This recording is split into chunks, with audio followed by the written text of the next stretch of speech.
नमस्कार दोस्तों हम जब पेंशन आ जाते हैं तो पेंशन आने के बाद हमें कुछ बंदिशें कम हो जाती है। हम ध्यान नहीं देते हैं कि कुछ डॉक्यूमेंटों को भी हमें ध्यान देना चाहिए जो हमारे पर्सनल डॉक्यूमेंट होते हैं। सेना में रहते हुए जब आपने देखा होगा कि आपको आई कार्ड के लिए कितना अवेयरनेस किया जाता था। अब हम जब रिटायर हो जाते हैं तो हम आई कार्ड को छोड़िए बहुत सी चीज़ें हैं जो ध्यान नहीं देते, जिसके कारण हमें बहुत सी परेशानियां भी होती हैं। हम बहुत छोटी छोटी मिस्टेक हैं। तो मैंने दोस्तों ऑब्जर्व किया है, कुछ पेंशनरों ने मेरे को व्हाट्सएप किया तो मैंने उनको रिप्लाई किया। तो मैं आपको उन 5 गलतियां मान लीजिए या बहुत छोटी मिस्टेक हैं जिन्हें ध्यान नहीं देते और हम बैंक में जाते हैं तो चक्कर काटने लगते हैं। सर्विस के दौरान तो हमें बाय ऑर्डर कराया जाता है कि आप अपने डॉक्यूमेंट प्रिपेयर कीजिए, ये कीजिए, नहीं तो आपको पनिशमेंट मिलेगा, आई कार्ड घूमता है तो आपको पे फाइन होगा। लेकिन रिटायरमेंट के बाद हम ये काम नहीं करते, आज को कल में टाल देते हैं, लेकिन हमारे बाद फिर हमारे बीवी बच्चे उस चीज़ को सफ़र करते हैं। तो चलिए दोस्तों, मैं आज आपको ये 5 पॉइंट बताता हूँ। आप इम्प्रूव कीजिए, आपको काफ़ी आसानी हो जाएगी पेंशन लेने में और आपके बच्चों को भी और फैमिली को भी। तो चलिए दोस्तों, आज का वीडियो शुरू करते हैं। तो दोस्तों, नंबर 1 पॉइंट है स्पर्श ऑप्शंस। अब दोस्तों, स्पर्श ऑप्शंस में आप क्या समझते हैं? जैसे आप सर्विस कर रहे हैं और आपने अगर अपने वाइफ या बच्चों को नहीं जानकारी दी हुई है तो मैं आपको बता देता हूं, आपकी डेथ होने के बाद क्या होता है कि जब आप स्पर्श में ऑप्शंस देखते हैं तो वहां आपको विडो का ऑप्शंस नहीं मिलता। अब बहुत से बच्चे कंफ्यूज होते हैं कि हमारे फादर एक्सपायर हो गए हैं, मदर के ऑप्शन में क्या चूज होगा या क्या क्लेम करना है। तो आपको एक चीज बता दूं कि आप जब ईसीएचएस का फॉर्म अप्लाई करते हैं दोस्तों, तो उसमें आपने देखा होगा कि अगर आप अपने बच्चों का भी बनवाते हैं या फैमिली का बनवाते हैं तो बच्चों का डिपेंडेंट कहलाता है और फैमिली का स्पॉस कहलाता है। तो आप एक चीज ध्यान रखिए दोस्तों, मेरे एक व्यूअर भी है, मैं आपको ये स्क्रीनशॉट दिखाता जा रहा हूँ। तो जो वाइफ होती है वो स्पॉस कहलाती है। तो आप इस चीज को ध्यान रखिए कि आप सर्विस में रहते हैं तो ठीक है, आप रिटायरमेंट होते हैं तो आप ये बताइए कि आपको कहीं भी आर्मी के डॉक्यूमेंट में कहीं भी या कोई रिक्वायरमेंट पड़ती है तो आपको स्पॉस बोला जाएगा, ना कि डिपेंडेंट ओनली फॉर चाइल्ड होते हैं और आप वाइफ को स्पॉस में गिनती आती है। अब चलिए दोस्तों, जो हमारा दूसरा पॉइंट है, हम दूसरे पॉइंट में चलते हैं। दोस्तों, दूसरा पॉइंट हमारा आधार डेमोग्राफिक को है। आपने आधार डेमोग्राफिक में मेरे चैनल में भी काफ़ी वीडियो देख ली, काफ़ी बाकी चैनल में देख ली, लेकिन दोस्तों कुछ अभी भी कन्फ्यूजन है। कन्फ्यूजन क्या है? जो कुछ थोड़ी त्रुटि होती जो समझते नहीं है। देखिए दोस्तों, क्या है जो आधार डेमोग्राफिक, आधार डेमोग्राफिक में आप एक चीज याद रखिए कि सिर्फ आपका आधार स्पर्श से लिंक जब तक नहीं होता जब तक आपके नेम में मिसमैच है। क्योंकि आपको मैंने पहले ही बताया है, पहले की वीडियो में आपने देखा होगा कि आप स्पर्श में अपलोड करने के बाद वो रिकॉर्ड से आपका डाटा वेरीफाई करता है।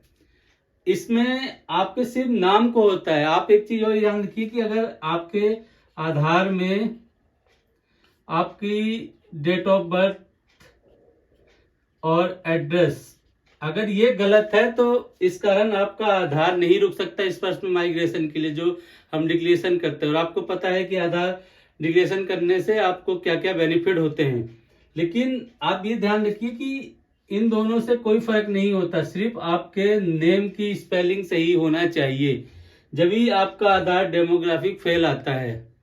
नहीं, आप ये सोचिए कि आपकी डेट ऑफ बर्थ गलत है, एड्रेस गलत है, तो उससे आपको कोई फर्क नहीं पड़ेगा। मेन होता है आपके नेम की स्पेलिंग सही होना चाहिए। अगर नेम की स्पेलिंग सही नहीं होती जब डेमोग्राफिक फेल आता है, आप आधार यूआईडी में सुधरवा सकते हैं। आपको रिकॉर्ड का प्रोसीजर पता है। आप ये भी जानते हैं कि पहले आप अगर अभी के नए पेंशनर हैं मेरे जैसे 4-5 साल या 10 साल, तो आप पहले पेंशन पूछे तो बोलते ट्रेजरी शब्द क्या होता था। तो ट्रेजरी शब्द भी बैंकों के थ्रू जाता था। अभी तो आपको डायरेक्ट स्पर्श की फैसिलिटी मिली हुई है कि आपने डायरेक्ट अपलोड किया और तुरंत आप घर बैठे ही हो जाता, नहीं तो बैंक स्पर्श या जिला सैनिक बोर्ड रिकॉर्ड फिर पीसीडी। तो आई होप दोस्तों ये अब दूसरा पॉइंट क्लियर हो गया होगा कि आधार में सिर्फ नाम की मिसमैच होता है, ना कि डेट ऑफ बर्थ और एड्रेस गलत होने के बावजूद भी आपका आधार स्पर्श में एक्सेप्ट हो जाता है और आपका ओपन हो जाता है और डिक्लेरेशन हो जाता है। चलिए दोस्तों अब चलते हैं तीसरे पॉइंट। तो दोस्तों तीसरा पॉइंट है लाइफ सर्टिफिकेट। और लाइफ सर्टिफिकेट में दोस्तों आपके 3 प्रकार से लाइफ सर्टिफिकेट जमा होते हैं और आप कर भी रहे हैं और अगले महीने भी करने हैं। तो ये 3 पॉइंट मोस्टली है जो हमें गलती नहीं करना है और आपको खुद जमा करना है और आपके साथ आपके बच्चों को भी बताना है कि ऐसे लाइफ सर्टिफिकेट आप अभी मेरा कर रहे हो या फिर हम दोनों में से कोई एक होते हैं एक्सपायर तो उनका भी करना है। तो ये जानकारी देना है। तीनों में दोस्तों एक है जीवन प्रमाण पत्र है, दूसरा अपना स्पर्श का है और तीसरा एमएलसी का है। तो मैं तीनों आपको बताता हूँ। पहला है दोस्तों हमारा लाइफ सर्टिफिकेट में जीवन प्रमाण पत्र है। आप जब जीवन प्रमाण पत्र ऐप से अपना डिजिटली लाइफ सर्टिफिकेट जमा करते हैं तो उसमें आप बहुत सब कुछ सही करते हैं। हम थोड़ी सी गलती क्या होती है कि जो हम पीपीओ नंबर लिखते हैं वो हमें स्पर्श का लिखना है। क्यों? आप पिछले साल ईपीपीओ लिखे थे, इस बार आप माइग्रेशन हो चुके हैं तो आपको स्पर्श का पीपीओ लिखना है। हाँ, आप अगर आप माइग्रेशन नहीं हुए हैं तो आप अपना ईपीपीओ लिख सकते हैं, लेकिन अगर आप माइग्रेशन हो चुके हैं तो आप स्पर्श का पीपीओ लिखेंगे। नंबर 2 पे आता है दोस्तों जब स्पर्श का लाइफ सर्टिफिकेट जमा करेंगे तो स्पर्श के लाइफ सर्टिफिकेट में आपको पता है कि आपके पास 2 चीज होनी चाहिए।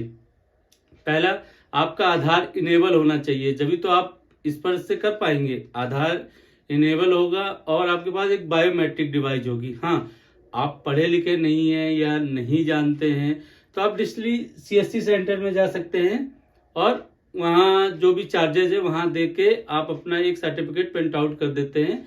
तो इसमें आपको 2 चीज है, आपको सबसे सहूलियत पड़ती है स्पर्श लाइफ सर्टिफिकेट में।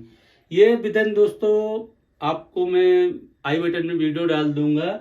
ये 2 मिनट में अपडेट होता है, मैंने खुद किया हुआ है, अपना किया है। ये 2 मिनट में अपडेट होता है और सबसे सुरक्षित है, तुरंत ही है। इसमें आपको कहीं कुछ ले जाने की जरूरत नहीं पड़ती, ना स्पर्श पीपीओ नंबर की जरूरत है और ना ही कुछ चीज की है। बस आपको अगर आप खुद कर रहे हैं तो आपको पता है, नहीं तो आप सीएससी सेंटर में जाते हैं तो आपको सिर्फ लॉगिन आईडी और पासवर्ड चाहिए, बाकी कोई चीज की रिक्वायरमेंट नहीं पड़ती।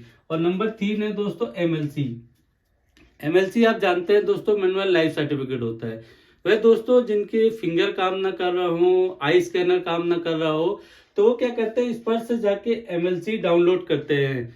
अब मैं इसको भरना आपको नहीं बता रहा हूँ, वीडियो लंबा हो रहा है, मैं आपको सिर्फ जानकारी बता रहा हूँ कि एमएलसी आपको अगर आपका नवंबर में ड्यू है, आपकी अगर 30 नवंबर ड्यू डेट है तो आप इसको आप ये देखिए कि आप कितने दिनों में काम कर सकते हैं। अगर आपको 1 हफ्ते लगता है या 10 दिन लगता है तो आप एमएलसी 10 दिन पहले स्पर्श से डाउनलोड कीजिए और अपने बैंक मैनेजर से या किसी गेस्टेड अफसर से इसको साइन कराइए। और साइन कराने के बाद जो एमएलसी डाउनलोड करते हैं तो उसमें सीएल नंबर आता है, जैसे आपका आर्मी नंबर था 6 सीएल नंबर आता है, तो सीएल नंबर पहले डाल के फिर एमएलसी अपलोड कर दिए स्पर्श में।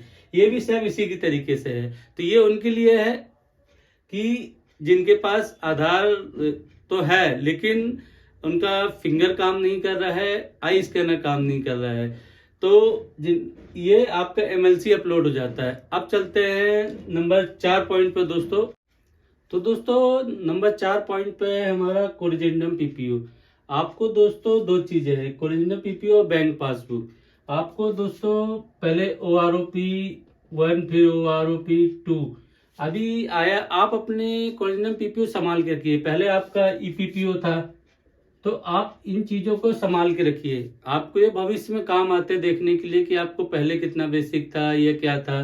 आप बैंक पासबुक भी, बैंक पासबुक उनके लिए दोस्तों कि आपके 1 साल या 2 साल या 3 साल में एक पासबुक चेंज होती है, आपको एंट्री देखने में तुल जाती है कि आपको पता चले कि ओआरओपी का पैसा कितना आया था और डीलिंकिंग हुआ था उसका पैसा कब आया था। आपको 2016 में डीलिंकिंग की देखना था तो वो कैसा आया था, तो वो कब देखेंगे। तो ये दोनों संभाल के रखिए, कोई ज्यादा भारी चीज नहीं है, आप इसको अपने साथ संभाल के रखिए जो पर्सनल डॉक्यूमेंट में है। तो ये बैंक पासबुक और कोरिजेंडम पीपीओ। अब चलते हैं नंबर 5 पे दोस्तों, जो है सबसे इंपॉर्टेंट पॉइंट, स्पर्श। स्पर्श में दोस्तों आपको मेन चीज क्या है कि एक लॉगिन आईडी और पासवर्ड, ये आपको संभाल के रखना है। और ज़रूरत पड़ती रहती है, क्योंकि आपको इसको हर 1-2 महीने में या 3 महीने में चेंज भी कर सकते हैं। लेकिन आप लॉगिन आईडी पासवर्ड संभाल के रखिए। और पर्सनल डिटेल, अब पर्सनल डिटेल क्या है दोस्तों कि आप पेंशनर आ गया, आपका माइग्रेशन हो गया, आप एक ईमेल आईडी और मोबाइल नंबर, आप ये बोलेंगे मोबाइल नंबर तो हमारा दर्ज है जभी तो खुल रहा है, तो मैं आपको दोस्तों वो नहीं बोल रहा हूँ। मैं कहना चाहता हूँ कि आपका मोबाइल नंबर अगर चेंज होता है तो आप अपडेट करते रहिए और मोबाइल नंबर को साथ में रखिए। और ये पर्सनल डिटेल आप अपडेट करते रहिए, जैसे आपका ईमेल आईडी हो गई, मोबाइल नंबर हो गया और लॉगिन एंड पासवर्ड, ये संभाल के रखिए। ये कुछ एक पॉइंट है जो दोस्तों आप संभाल के रखते हैं तो आपको बहुत काम आते हैं और भविष्य में आपको कोई दिक्कत नहीं आती। चलिए दोस्तों, मिलते हैं एक नए वीडियो में। नमस्कार दोस्तों।